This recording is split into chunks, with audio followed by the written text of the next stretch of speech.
والسلام على أسعد النبيين وأشرف المرسلين نبينا محمد وعلى آله وصحبه أجمعين. bayan haka ‘yan uwa, wadda ma yau ta gini ne akan aya guda biyu. Aya ta farko ta ce wa ma asabakum min musibatin fa bima kasabat aydikum wa ya'fu an kathir. Da abin da ya same ku na musiba saboda abin da hannayenku ne suke aikata muku, dan ma dai Allah madauki sarki yana yafi da yawa. Allah tabaraka wa ta'ala ya ce ma asabaka min hasanatin fa min Allah wa ma asabaka min sayyi'atin fa min nafsik. In kaga abu mai kyau ya same ka daga Allah ne, amma in kaga mummuna ya same ka to kai ka jawo kanka.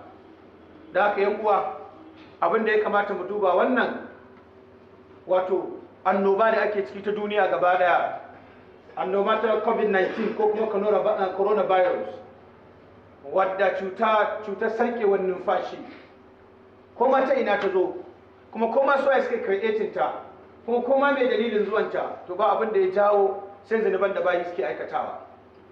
Manzon Allah sallallahu alaihi wasallam cin hadisin da ya zo cikin sunan Ibn Majah daga Abdullahi dan Umar, wata ran ya fuskanto muhajirin sai yake cewa khamsun idza tulitum bihinna wa a'udhu billahi an tudrikuhun. Abubuwa guda biyar bana so game da su, kuma ina neman tsarin Allah kada Allah ya hada ku da waɗannan abubuwa. Daga ciki yace ba yadda za a yi mutane su ringa aikata alfasha, suna bayyanar da wannan alfasha din, face cututtuka da ba su samu mutanen farko ba sai sun zo sun same su. Wace irin alfasha ce ba a aikatawa? Ana yin zina, ana yin luwaɗi, ana lesbianism maɗigo, ana yin bestiality shine neman wato yin amfani da dabbobi. Wannan ya zama ruwan dare a cikin wannan al'umma. Wannan yasa inda za ka ɗauki wayarka Android da take hannunka ka je gurin da cikin Facebook da ake sacin suna ka sa LESS, za ga abin da zai baka mamaki. Yaranmu Hauwa da Khadija da Aisha da Halima da Sadiya da Maryam da Amina, irin wannan sunaye su Bishira da sauransu, su ne za ga wannan ta rubuta sunan sai ta sa les a gaba. Za a ringa turo ma sunaye waɗanda sai ka gaji da dubawa, kuma waɗannan yaran wasu a Kano, wasu a Jigawa, wasu a Bauchi, wasu a Gombe, ma'ana 'ya'yan musulmi, 'ya'yan Hausa Fulani, amma a gaban sunansu ba sa tsoron Allah, suna rubuta cewa su ɗan les ne, ɗan maɗigori su. Wannan shine abin da za a gani. To haka dole irin musibu da bala'ai zo suna samun al'umma. Lallai in muna so mu zama bayan Allah na ƙware, mu samu riba a rayuwar duniya, to mu dage da aiki nagari da imani, wato imani da aiki nagari. Allah tabaraka wa ta'ala ya faɗa ce duk wanda ya aiki nagari yana mumini, to Allah madauki sarki zai bashi rayuwa ta jin daɗi. Sannan kuma Allah zai saka mai da mafi kyawun abin da ya aikata a ranar alkiyama. Allah madauki sarki kuma ya faɗa haka sun haka wata ayar, yace duk wanda ya kaucewa anyata, ya kaucewa ambatona, Allah ya ce fa inna lahu ma'ishatan danka, lallai rayuwar kunci za ta tabbata a gare shi. Matsala ta biyu, wa nahshuruhu yawmal qiyamati a'ma, za mu tashe shi ranar alkiyama makahu. Kaga a duniya ya sha wahala, a lahira ya tashi makahu. A ranar lahira zai tambayi Allah ya ce rabbi lima hashabtani a'ma wa qad kuntu basira. Ya ubangiji, zaka tashe ni makahu bayan na san ina gani. Sai ce kadhalika atatka ayatuna fa nasitaha wa kadhalika al-yawma tunsa. Kamar haka ayoyin mu suka zo ma kai watsi da su, kai ma ka zabi watsi da kai a wutar jahannama. Wa kadhalika najzi man asrafa wa lam yu'min bi ayati rabbi wa la'adabu al-akhirati ashaddu wa abqa. Ya ƴan uwa, wannan musiba da muke ciki, tabbas ko kaɗan na san cewa mummunan aikin da waɗansu ne suke aikatawa ya jawo mana. Kuma Allah ya faɗa cewa taqu fitnatan la tusibanna alladhina zalamu minkum khassa. Ku sani, ku ji tsoron fitinar da in ta zo ba wanda ya zalunci kaɗai za ta faɗa ba, har ma wanda bai zalunci ba. Ita wannan coronavirus ba tana faɗa bane akan kawai wanda ya saba ma Allah, a'a kai ma za ta iya faɗa ma a sanadiyar wancan wanda yake saba wa Allah. Dan musiba in ta zo da wanda ya laifi da wanda bai laifi ba, duk za ta hada da su. Amma da ƴan uwa, duk mutumin da Allah ya bashi imani, duk mutumin da Allah ya bashi fahimta, duk mutumin da Allah ya bashi nutsuwa, to lalle wannan cutar ba za ta tsoratar da shi ba. Dalilin da yasa ba ta tsoratar da kai ba shine akwai hanyoyin da za ka fita daga cikinta.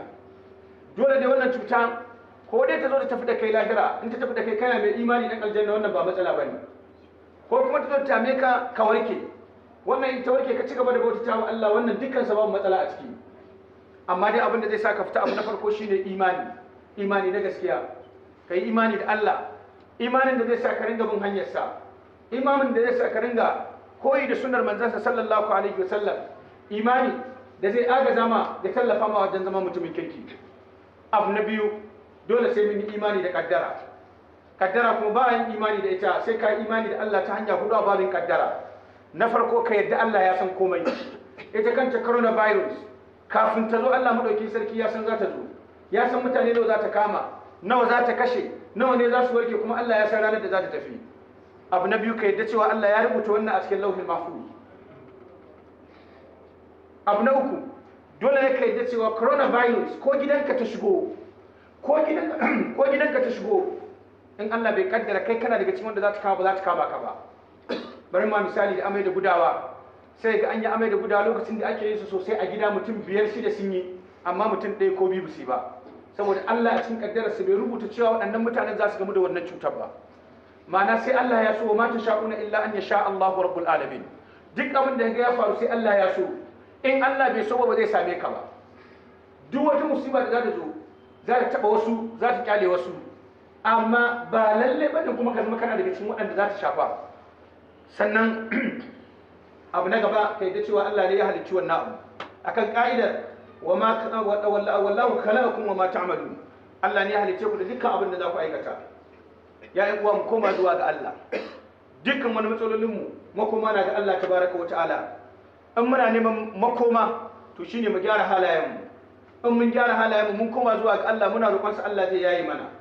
Allah ya fi karfin yan boko haram, Allah ya fi karfin kidnappers, Allah ya fi karfin dukkan wata cuta, coronavirus ko ma wace irin cuta ce, to Allah tabaraka wa ta'ala ya fita. Mu koma zuwa ga Allah. In coronavirus ta zo ta kama mu, ta kashe mu, amma mun tafi aljanna babu asara a ciki, domin dama karshen ka shine mutuwa. Dole ne wata rana sai ka mutu. Dan Annabi sallallahu alaihi wasallam tun yana duniya Allah yake cewa mutuwa zai yi. Yace innaka mayyitun wa innahum mayyitun wa ma ja'alna li basharin min qablika al-khuld afa in mitta fahumul khalidun wa ma muhammadun illa rasulun qad khalat min qablihi ar-rusul afa in mata aw qutila qalabtum ala aqabikum. Kaga Allah na tabbatar da manzo Allah sallallahu alaihi wasallam sai ya rasu. Ka san ko inda manzo Allah ya rasu to ba wani dan adam da shi ma dole sai ya rasu. Shi sa wani yace law kanatid dunya tadumu li wahidin lakana rasulullahi hayyan mukhallada. Da a ce akwai wanda zai dawwama a duniya, to da manzo Allah sallallahu alaihi wasallam ne zai dawwama kuma yana rayu. Amma tun da ya ga annabi sallallahu alaihi wasallam ya tafi, to kai ma zaka tafi, kuma kowa yana da ajali, ba za ka wuce ajalinka ba. Wani kulli ummatin ajal, kowa yana da ajali. walan yu'akhkhira Allahu nafsan idza jaa ajaluha wallahu khabirun bima ta'malun. Da haka kudurci wannan a ranka, ka zama bawan Allah mai sallacin al'umma, mai zikiri, mai karatun alqur'ani, mai biyayya zuwa ga Allah, mai kiyaye dokokin Allah, to duk lokacin da ka tafi lahira babu matsala. Amma in zaka shekara 1000 a duniya amma ka yi ta a cikin saban Allah tabaraka wa ta'ala, to gaskiya wannan rayuwa ta ka bace albarka ba. Allah mu dauki sarki ya ba mu mafita, ya sa aljanna makoman mu, ya yafi mana laifukan mu da kurakuran mu. Allah ya shiryar da mu, ya shiryar da zuriyar mu, ya yafi iyayen mu, ya sa aljanna makoman su. اللهم اعز الاسلام والمسلمين واذل الشرك والمشركين ودمر اعداءك اعداء الدين واهم حوزه الدين يا رب العالمين. اللهم امنا في اوطاننا واصلح ائمتنا وولاة امورنا واجعل ولايتنا في من خافك واتقاك يا رب العالمين. اللهم آت نفوسنا تقواها وزكها أنت خير من زكاها أنت وليها ومولاها. ربنا اغفر لنا ولآبائنا وأمهاتنا وعلمائنا وجميع المسلمين يا رب العالمين. يا uwa abu na ƙarshe, wani rudu da rumo yana yawo cewa wai wannan cutar ta coronavirus in kana neman maganin ta ka ɗauko alƙur'ani ka duba, wasu ka ce cikin suratul baqara, wasu kuma cikin wata sura wai za ka gashi. In ka ɗauko wannan gashin ka sa shi a ruwa, in ka sha wannan shine maganin coronavirus. Wannan shine asalin shirka. Duk wanda ya wannan yadda da wannan ya fita daga addini, ya saba wa Allah, ya yi shirka, domin wannan ba gaskiya ba ne. Ni na duba ƙur'ani a gidana sun fi 10 ban ga gashi ba, ko guda ɗaya. Mai yiwa kai kana gani ne dan ka yadda za ka gani, ko kuma dama ka'ida shine in dai littafi ana amfani da shi, wata ran za ka ga tsinke a ciki, wata ran za ka ga yayi a ciki, wata ran za a gashi a ciki, saboda ana rufewa ana mayarwa, ana rufewa ana mayarwa. Ya gaskiya ne sai su faɗi kan aya ƙwaya ɗaya, su ce kowa zai duba a wannan ayar zai je ga wannan gashi. Amma mutane saboda babu aƙida, babu fahimtar addini, yanzu Allah madaukakin sarki ya baka ayatul kursiyu da take maganin komai, rabu da ayatul kursiyu a cikin bakara amma ka je ka dauko gashi gashi me zai ma? Sannan ni tambayar da nake, wai wane ne mutum na farko da ya fara cewa a duba Qur'ani za a ga gashi? ne yanzu kace mun waye ce ayatul kursiyu magani ce zan cewa manzon Allah sallallahu alaihi wasallam, kuma na san baya ƙarya, kuma duk abin da ya faɗa wahayi ne, wa ma yantiqu anil hawa in huwa illa wahyun yuha. Kai kuma daga ina ka samu? Kaga wahayin shedan ne. Ina kallon Facebook sai na ga wata yarinya ahlus sunna tace na duba Qur'ani na ɗaya ban gani ba, na je na duba Qur'ani na biyu ban gani ba, amma ina duba na uku sai na gani. A'a, me yasa ba ta gani tun a farko ba? Amma tana so da ce wannan gaskiya ne. Wannan ba gaskiya bane. Gashi me zai ma? Ba abin da gashi zai ma. Waye ya faɗi wannan? Wallahi duk mutumin da ya wannan yayi shirka, ya fita daga cikin da'ira ta addini. Kuma wallahi wannan itikadin da mutane suke yi cewa coronavirus maganin tana cikin Qur'ani, za a ga wani gashi. Wallahi wannan musibar in ka yadda da wannan, gwanda Allah ya shafe ka da coronavirus da Allah ya shafe ka da wannan. Domin wannan ta shafi rayuwarka ne, dama dole sai ka mutu. Wannan kuma ya shafi aqidarka da addininka ne, me ribar ka idan ka je ka shiga wutar jahannama? Kawai mu koma zuwa ga Allah. Wannan magana gashi ƙarya ne, ba gaskiya bane. Waye mutum na farko da aka fara gayawa? Wahi zancen daga wajen waye yake? Yanzu na ta zance ma Qur'ani da gurin Allah yake. An yi manzon Allah wahayi, shi kuma ya koyar da mu shi.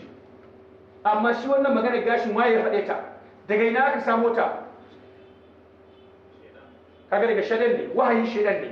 Kuma dama Allah ya gaya mana a cikin suratul An'am cewa shedan yana yin wahayi. Da haka mu ji tsoron Allah, mu tsaya zuwa ga Allah. Kar mu yadda a taɓa mana aqidar mu, kar mu yadda a taɓa mana imanin mu. اللهم صل على محمد وعلى آل محمد كما صليت على إبراهيم وعلى